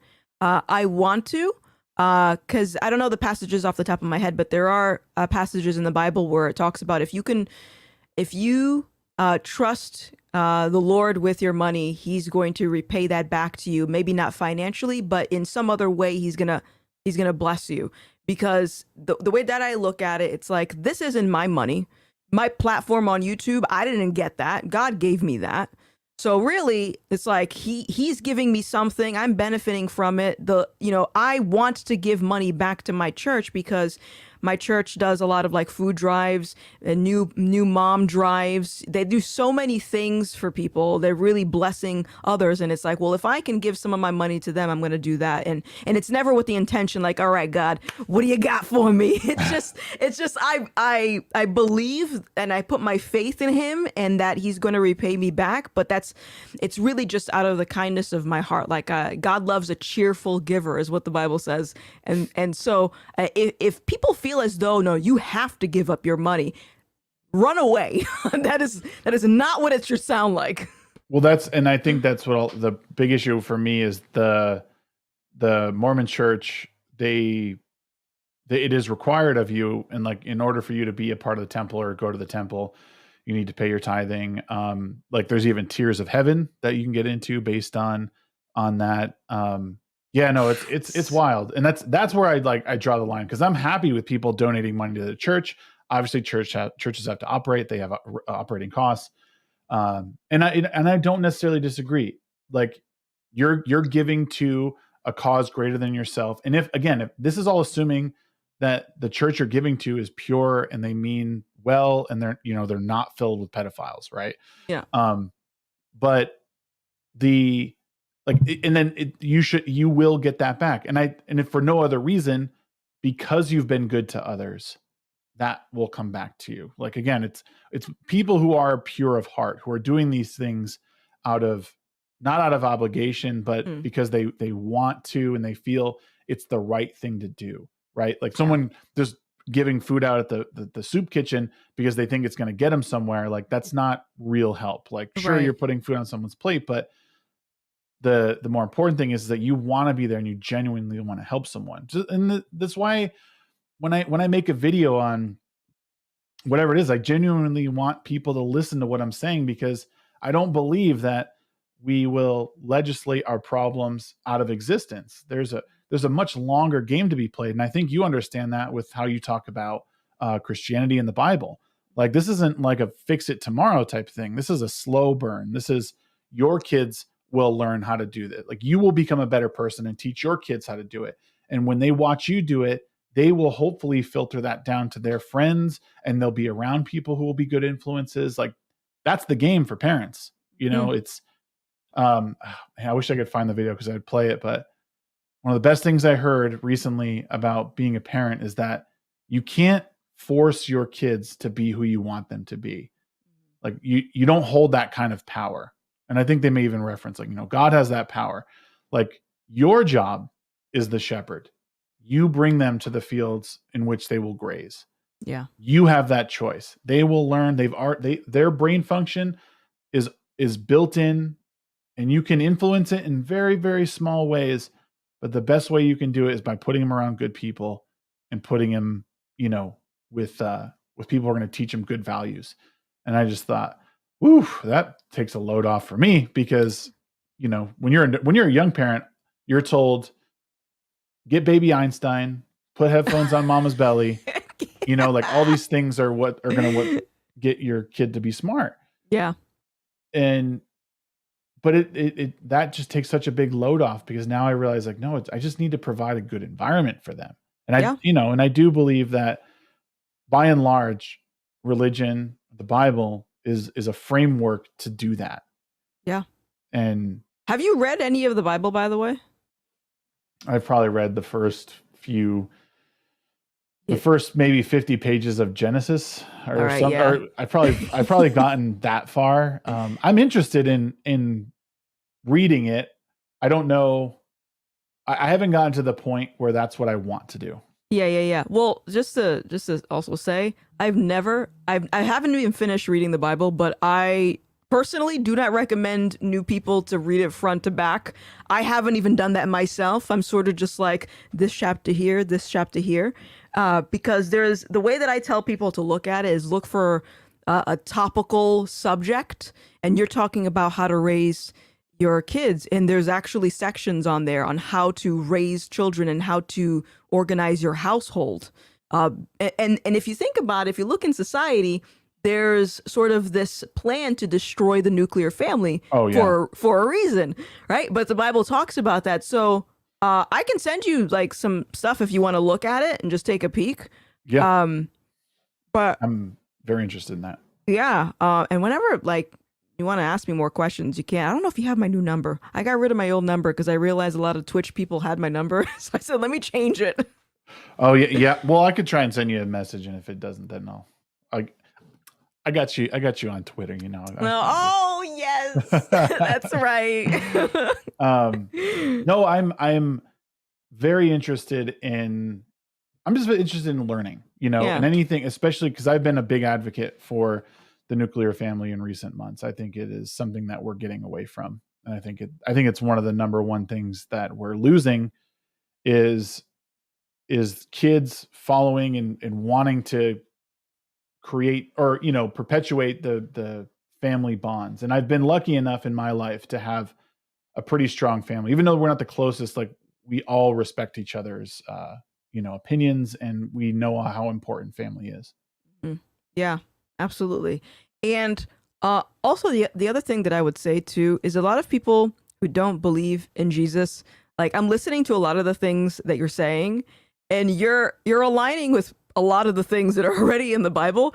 And like people don't realize that, your worldview, it may already be aligning with the word of God. You just don't have that a way of pinpointing to where the origin of that standard came from. Yeah. And as you said, over thousands of years, people have protected these texts, and it's because it works. It's because it's the truth. Right. But yeah. Go ahead. Go ahead. Sorry. No, you go. No, you go ahead. Well, that's the interesting thing I find about everything is, like, say what you want about the Catholic faith, Christianity, or whatever. Again, these rules have been lived by some of the most vile people in history. Like, when you think about even if the Bible itself is just 2,000 years old or whatever, or a couple thousand years old, like we've held on to these rules because we know them to be true for whatever reason. I mean, how many things and laws are changed over the years? Not these. Like, these things are held on to because people know deep in their core, and that's why I believe most people are good people. And when I see some of the stuff going on right now with woke culture, and how it's going for the neck of like the nuclear family, most people aren't going to buy into it. They're going to see the stuff that's being pushed, and they're going, no, that's, my family is the most important thing. And I think I can't imagine sitting there and going, no, that's not right. Like, who in their right mind would dismiss their, I mean, even if you had a bad family upbringing, wouldn't that be what you would be yearning for? Yeah, I mean, you know, I wouldn't totally agree with what you're saying. I would think that that would be a line people would draw in the same way that I would think people would draw a line when it came to transing the kids, but clearly a lot of people are on board with that. Yeah. And especially with like the whole LGBT community, it's I don't know if you've paid attention to it, but there's sort of this underlying narrative of your parents are bigots. They don't accept you. You should move in with your own family, with this other family over here. And we've seen this in, I think, Washington. I don't know if the law has passed in DC, where if a kid wants to transition, the state can legally house that kid away from the parents and not tell the parents where the kid is, to get that gender affirming care, as they call it. So there's sort of like this narrative of just like, this isn't your family anymore. They don't accept you. We're your family now. And some people find that appealing. And I think that sort of ties back into this idea that if someone doesn't accept your behavior, it means that they don't accept you as a person. And you know, by looking at the world through that lens, it's going to always appear that the world is out to get you because you've made your behavior synonymous with your identity, and that's not good. No, and it's one of the other problems I think I was kind of saying earlier is like we've taught kids to give up at the first sign of adversity. Like, Yeah. oh well, someone put a roadblock. Well, you better turn around and go home because there's no getting past that. It's Yep. like, well, how do you get around that? You know, like when growing up is like you get lost in the woods and or you know, you go play in the woods and or you get something stuck in a tree. It's like, well, we got to get that thing. You can't just stay up there. So Yeah. it's just we kids have just grown up in this world where giving up is the option. And you know, and I understand you have to know your own limits, but like with games, for example, my older boy plays Super Mario and some other Switch games, and he'll ask me all the time, Dad, can you beat this boss for me? And I'll say no, and my wife's like, just beat it for him. I'm like, well, the deeper lesson here is that sometimes you got to practice, and Mhm. sometimes you know, and he'll get mad and mad. He's practicing, he's not getting it. I'm like, well, then he should put it down and come back to it later. Because I do that all the time. I was like, it's taken me in some cases a decade to beat a game because I didn't know how to do it, and I put it down, and then I came back to it and realized, oh, well, this is how you do it, you know. Mm. And that's what I'm trying to teach them is you don't just have to like break down and cry and fall. Like just take a breath, step away for a few minutes, get a drink of water, come back and try and work through the problem again. Mhm. But because the solution now is, well, just give up, cut that person out of your life, cut that body part off, whatever it is, like we've never been, a lot of these kids have just not been shown how to navigate. You know, I'm not saying it's easy. I'm not saying someone with gender dysphoria, I'm not saying they have an easy life, but I don't believe for 1 second the answer is to mutilate your body at a young age when you don't, you know, I don't know if you remember puberty, but goddamn, was that a confusing time for me? Yes. Very confusing. You know, like I couldn't imagine at that point someone saying like, "Oh, well, you're doing this thing. Well, you could try this." I was like, "Well, what if that doesn't work?" We haven't really thought that through yet. Like, Mm-hmm. there's no reversing it, you know, or you know, the road back. When you look at the detransitioners, when you look at their stories, man, it's heartbreaking to look at some of these women who try to transition back, and you know their voices are deep. They can't have kids, or they're going to have a lot of trouble. And you know, people say, "Well, there's in vitro fertilization." Like, do you know how much that costs? Yeah. Like, on top of whatever their surgeries were before, you know, Right. like that. You know, and I can't believe we're in the place that we are right now, and there's little to no discussion about it. You know, people can have whatever opinion they want, but the fact that we can't have a conversation without being labeled is troubling. Yeah, it's people like the road of least resistance. It's easier, it's quicker. People wanna they feel pain or discomfort, and they want a solution ASAP. And that's just it's not realistic. And one thing that I have learned recently, you know, as of like a year ago, is that you know the saying where it says uh, politics is downstream from culture. Mm-hmm. Well, above culture is morals. And if your morals are effed up and you're hanging out with the wrong crowd and you're being influenced by the wrong people, that's going to trickle down to the culture.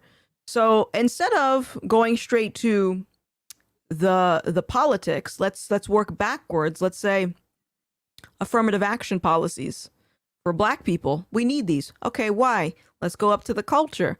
Okay, so there seems to be a problem here where Black people, the illiteracy rate in America isn't very good. It's lots of dropouts. Okay, now let's go further. Where's that sense of endurance and perseverance and being resourceful and continuing on, as opposed to just saying, I give up because I'm Black and I see discrimination everywhere? You know, it's like when people complain, when Black folks complain about, like, you know, racism as if it's just this giant obstacle, they get mad at me, but I'm just like, racism is irrelevant to me, because if we are defining racism as someone said something about me, that's not going to stop me. It's like, I'm going to get comments and criticism regardless of my skin color. Right. So you have to keep pressuring on. But if you are living in a culture and surrounded by people that sort of feed into this narrative that just, no, it's okay. If you failed, we'll just get some help from the government. They'll help us. Then yeah, it's going to lead to a lot of problems. So you got to fix the morality. You got to fix the influence before it gets to culture and before that gets to politics.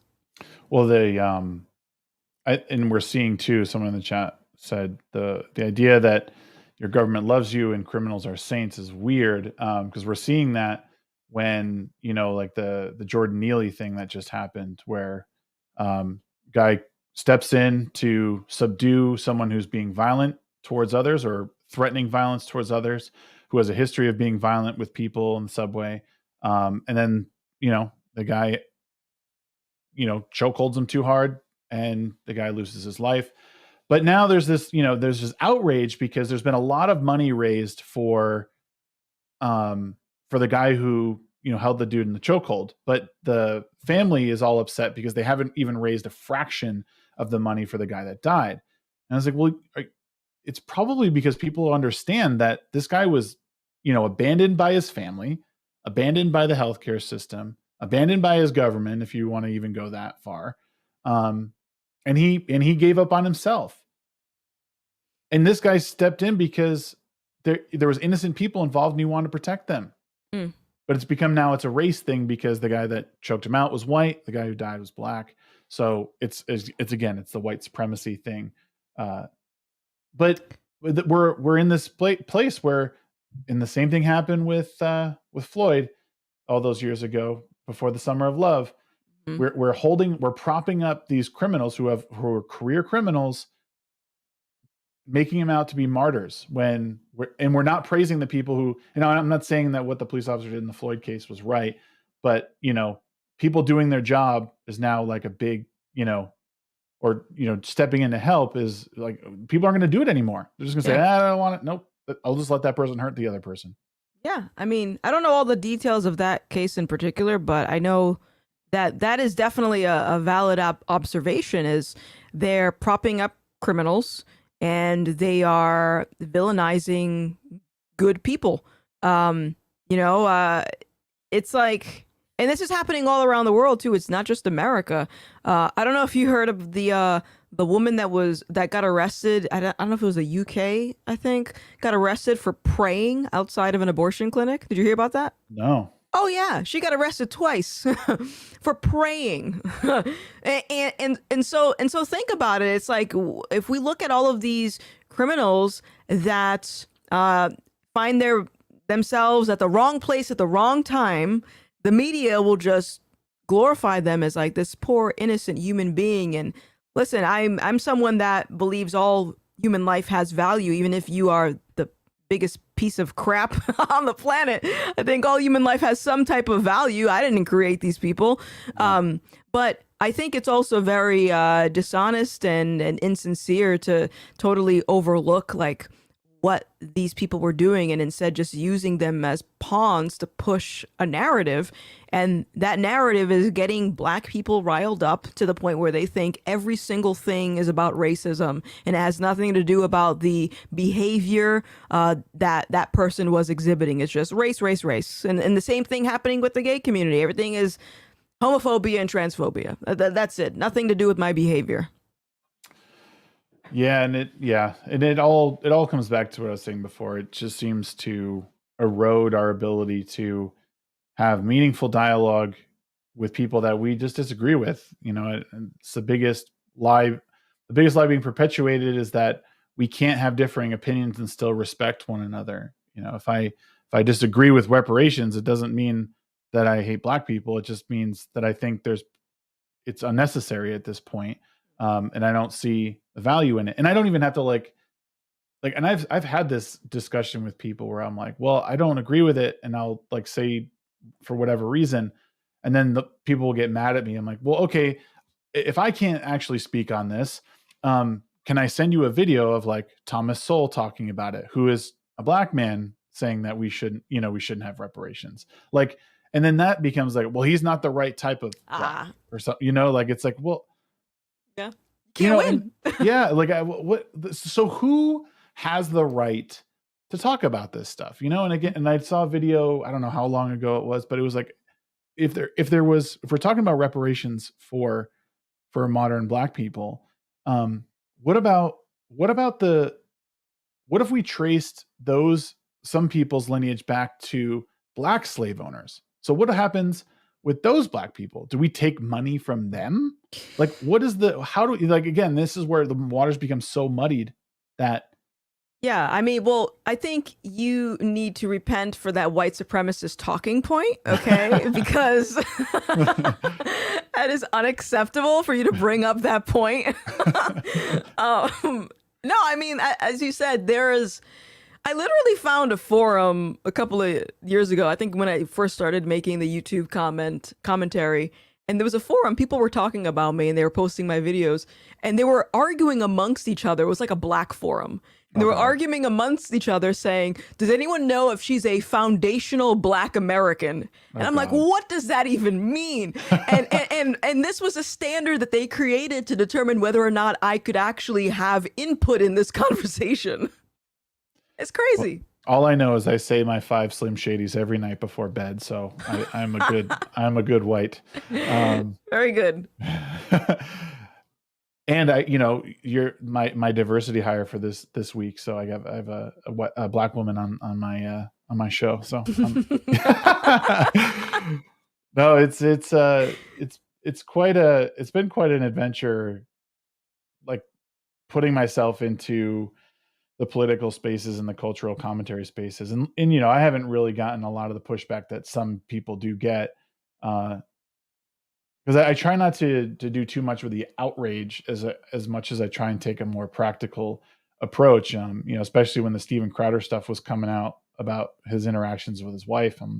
The video I made did pretty well, but it was like, well, we don't have the full story of what's going on. You have a small clipped portion. Like she could have been egging him on all morning. Mm-hmm. He could, like the clip you saw could have just been him at the end of his rope. Like how different do we act in the very beginning of an argument versus the end of an argument where one of the people is snapped? Again, it's not a defense of anyone, but people making videos about a particular event that you don't have enough information about is one of the things that's really, it's another form of demoralization, because we think like this is the kind of person that we have to look up to. Like, no, like we don't know. Like I know the guy has an ego, but I can't possibly jump to a conclusion to something I don't have enough information for. Yeah. And more people shouldn't. Yeah. And more people need to follow that, I think. Yeah. I think it is like, it's like when people ask me, when am I going to comment on this and this and this? And I'm like, first of all, I don't feel as though I need to comment on everything.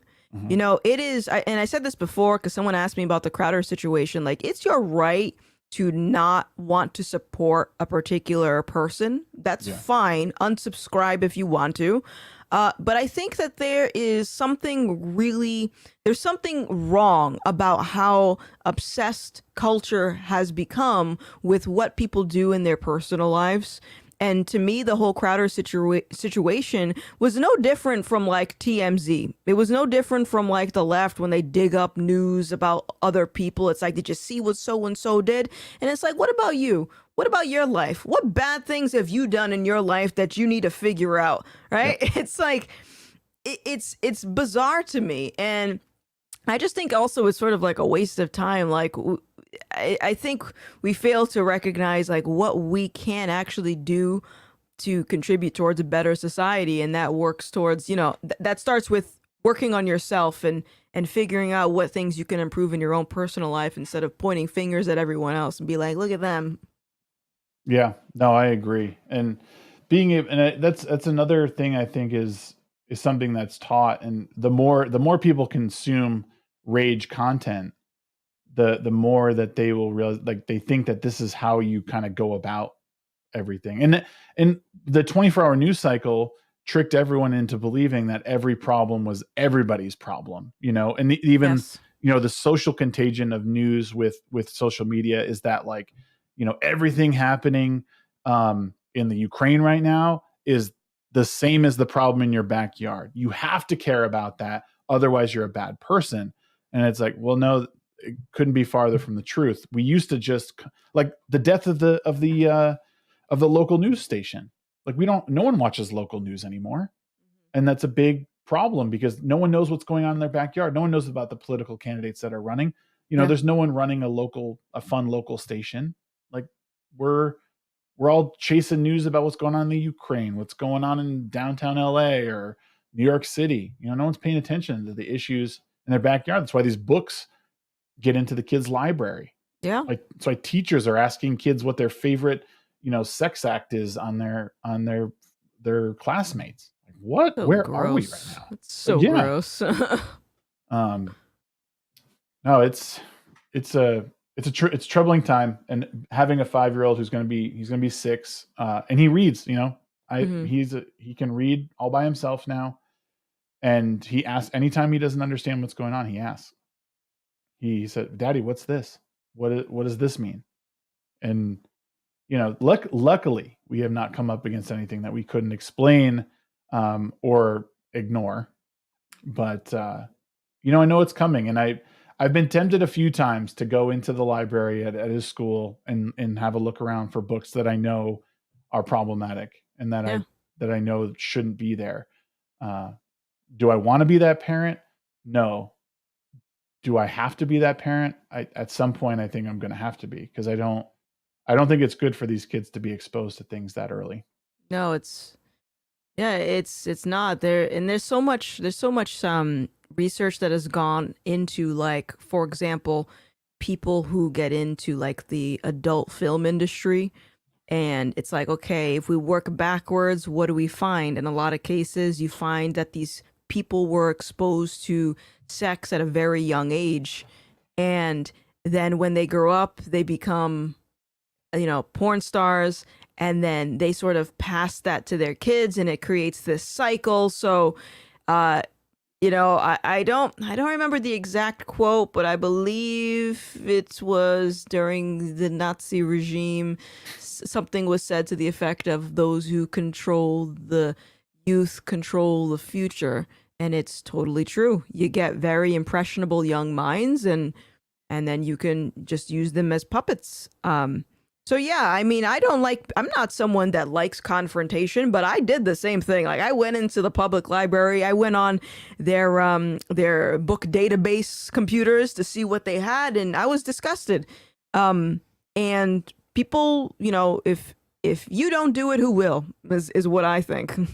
Yeah, no, that's where I'm at. I don't want to stir the pot, but I feel like it's gotten way beyond, you know, an honest mistake. Now it just seems like this is all being planned.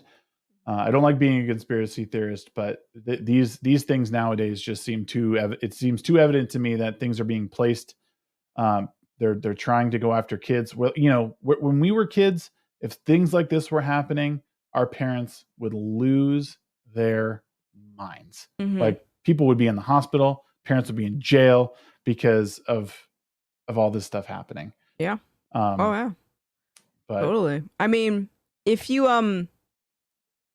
one thing that I also noticed, like when I started going down the rabbit hole of trying to figure out what the hell is going on in the world, and seeing that there was a lot of underlying Marxism and communism that was happening. And I think it was very obvious with like the Black Lives Matter thing. You go on their website, they're talking about destroying the nuclear family. It's like, what are you talking about? And what I have found in my research is that, you know, everything that's happening, more specifically, it's an attack against God, and everything that is coming out of the radical left, it looks like communism, it looks like Marxism. Those are the political terms, but really it's the complete opposite of what God has established to be good. Like, for example, cancel culture. The narrative of cancel culture is we need to hold these people accountable, and they need to apologize over and over and over and over again, and it's never going to be enough.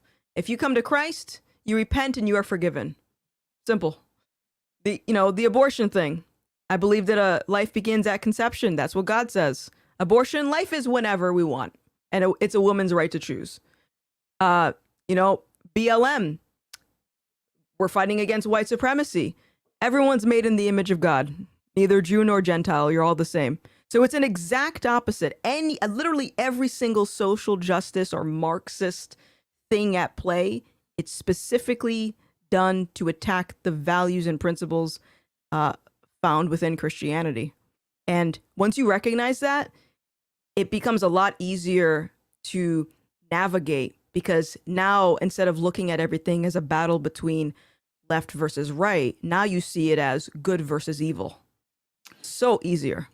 Yeah. Well, and it's funny too how even like how the left labels the right as evil and vice versa, when it's like, and like from where I sit, someone who's not fully embedded into, the religious world, Catholic world, however you want to say it, biblical world, it just seems to me like, well, this just seems like a way to treat people well. Like that, it doesn't, I can recognize when someone's asking me to ask for real forgiveness, to look within myself. And maybe it's my experiences that have brought me here in realizing that, but there's certainly no help from the broader society to help push that message, because it doesn't need to be like, it's okay to, I think it's okay to introduce these things to people as religious values, but like also explaining them in a way that people understand, like the reason it is this way. You're asking for forgiveness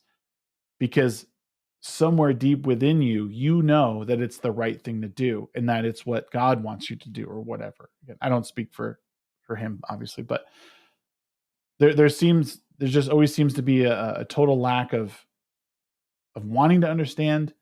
And then even on the biblical side, there seems to be people not really able to carry these messages well.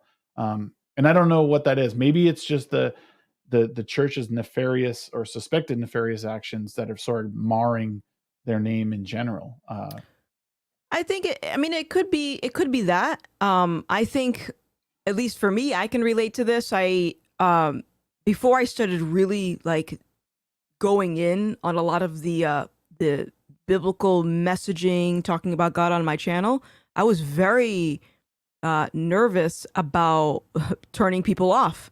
I was like, these are opinions that people aren't going to like, because they know that it's coming from a religious fantasy book, is what they call it. So I'm going to be looked at as a crazy person.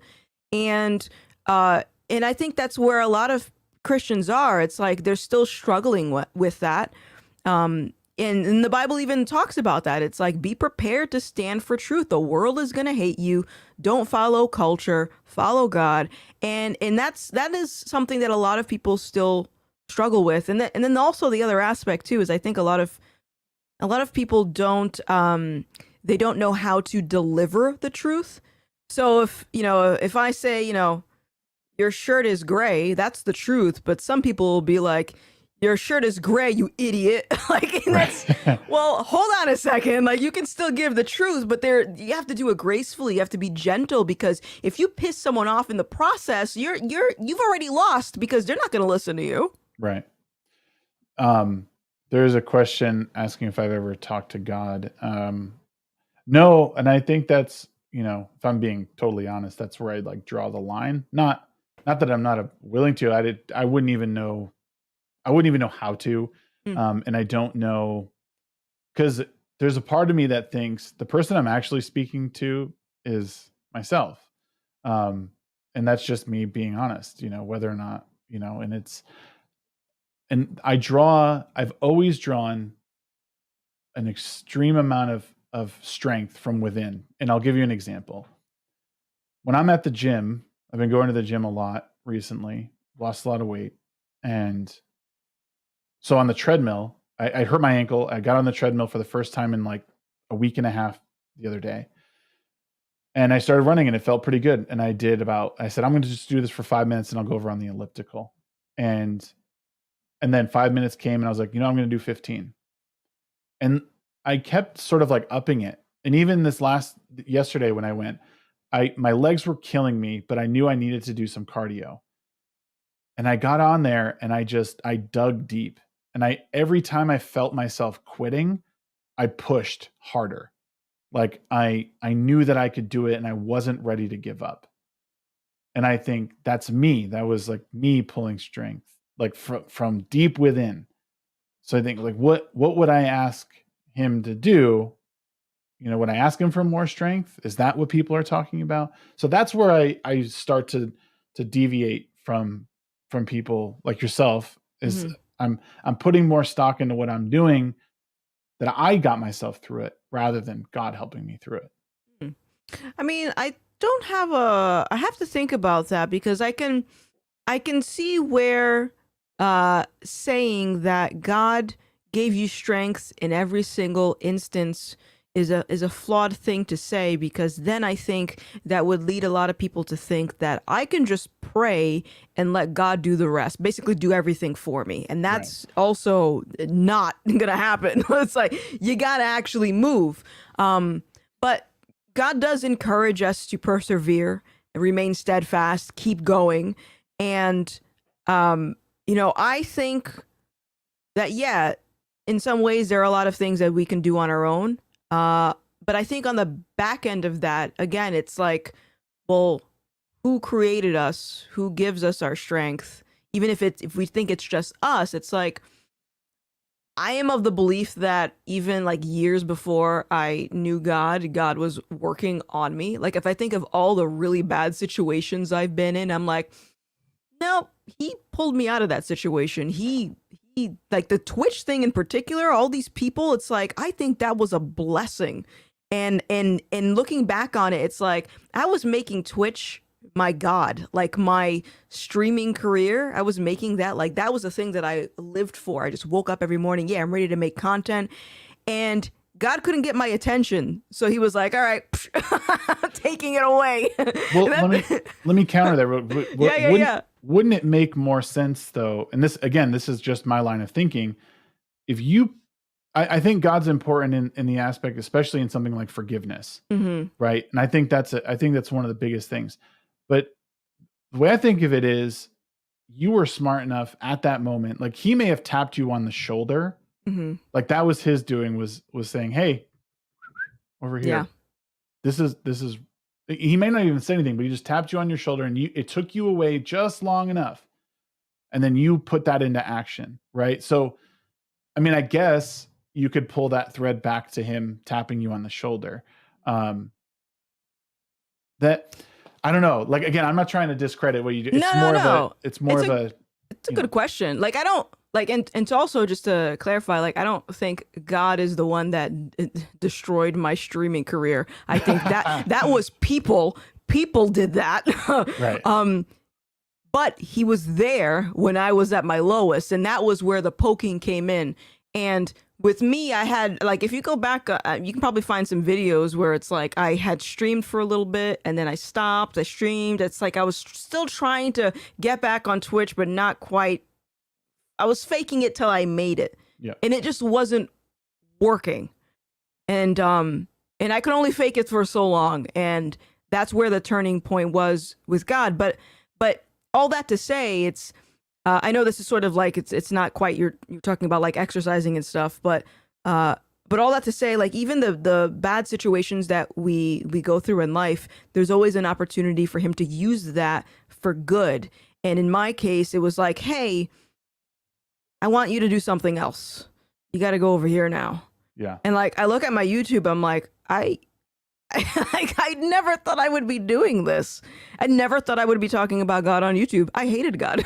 Like, it's weird. Yeah. What's next then? Like, I don't know, man. What's your next big adventure? I don't know. The thing that I do is I just go with the flow, as I say that. So when people ask me like, what are you doing now? It's like, well, I have some projects coming up, but aside from that, I'm just sort of like going wherever the wind blows and just, whatever happens. And I think that's worked out for me, as opposed to trying to hold on to something that's already gone. Like the whole Twitch thing. I love playing video games. We were talking a little bit about it earlier, where it's like I love playing video games, but doing it as a performance and doing the live skits and stuff, that just doesn't serve me anymore. And I have to let go of that. And if I can't let go of that, then I can't drift in another direction where I'm supposed to go, Yeah. It's one of the hardest parts of, I guess, growing up is letting go of part of your life. And, what I realized over the last probably 48 hours, as I've been sort of doing work I should have been doing like a month ago, but just getting so much stuff in order and leaving, not even playing games because I'm ignoring them or don't want to play them. It's just, I have things that I'm naturally doing that I have more joy in. And, getting this podcast together and getting all the assets together and iterating on each like thumbnail and intro, it feels good. And I don't need the games, where I felt like I needed to play games all the time and needed to interact with friends. But I think they know that I'm not like blowing them off. I don't have the time. And not even that I do have the time, but I don't want to spend it doing that. I want to do other things because I feel like I'm doing okay. I'm happy. That's good. That's good. I like that. It's More just, of that. Yeah. It's just, well, it's rare nowadays. I think especially with online personalities, I think a lot of the people who are in the commentary space or in the YouTube space do things all the time because they feel beholden to it. They're not doing it because, and especially gaming, people who playing through games or doing walkthroughs or doing challenge things. I don't even know if they genuinely like it sometimes. And you can see it. Yeah. Yeah. I think it has a lot to do also with your environment, because I don't think I was as crazy woke as a lot of other people are, like in the gaming space, but I had some underlining wokeness tendencies and ideas. I definitely did. And if I go back on like my Instagram, for example, and if I scroll back to when I was streaming, I was uploading like a selfie every other day. I've deleted some of them because it's cringe, but every other day I was uploading a selfie. And now it's like I rarely post selfies. So why was I doing that? It's because that's what I have been conditioned to do. It's what everyone else does. You're an influencer. You're on the internet. You gotta post your face. Unlike, like people don't already know what I look like. Right. And so now it's like, I don't need to do this. I don't need to be tweeting every day. Like, why? Yep. It's bizarre. I thought as a parent, I would be taking way more pictures. But what I've realized is, since having kids, and it just drives my wife nuts, is I want to be present in the moments and not like watch something through a screen because I feel just like disconnected from it. And I'd rather just stand there and interact with them or like watch it all sort of unfold. And I mean, it doesn't sound like it, but it's kind of tiring to have your phone out at every given moment trying to capture. Now it would be great if I could get every moment on film, but then I'm not present in that moment. And there's such a big difference that to just being present, and which is it's funny because a lot of the things I do are online. It is capturing a moment that people can watch over and over again.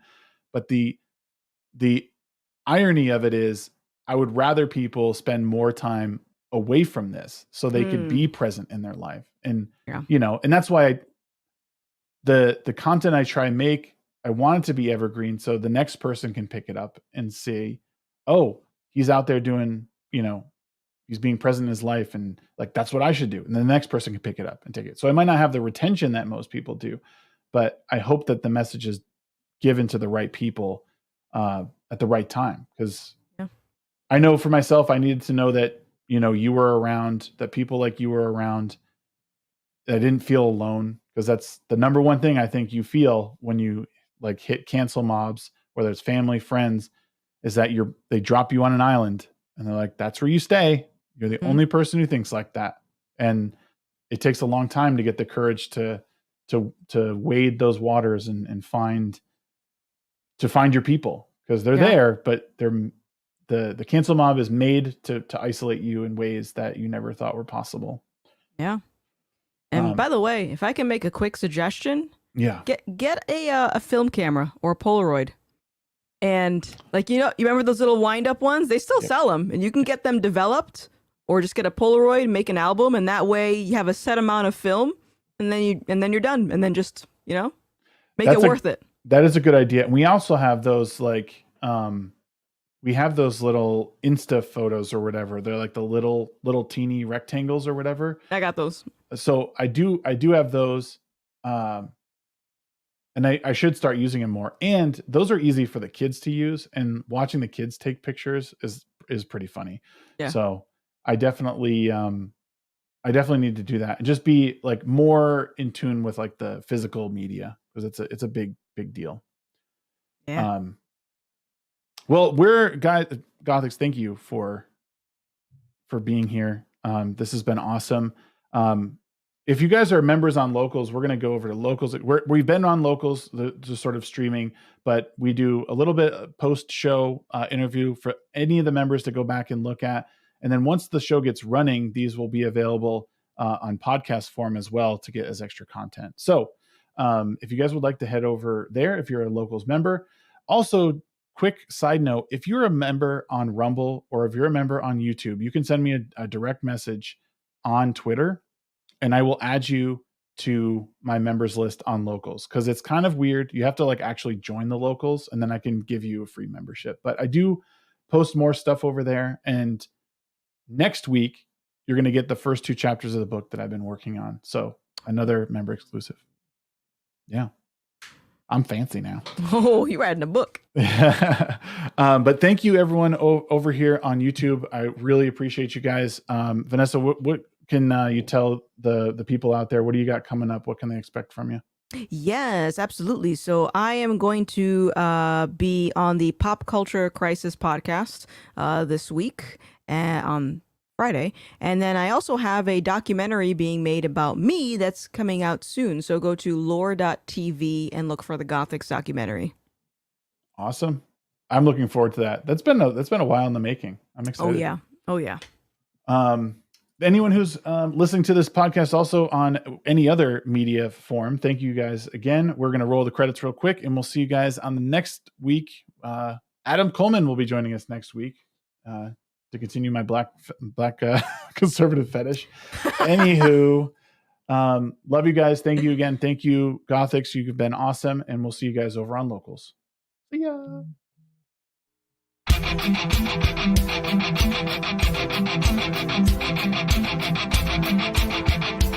Thank you.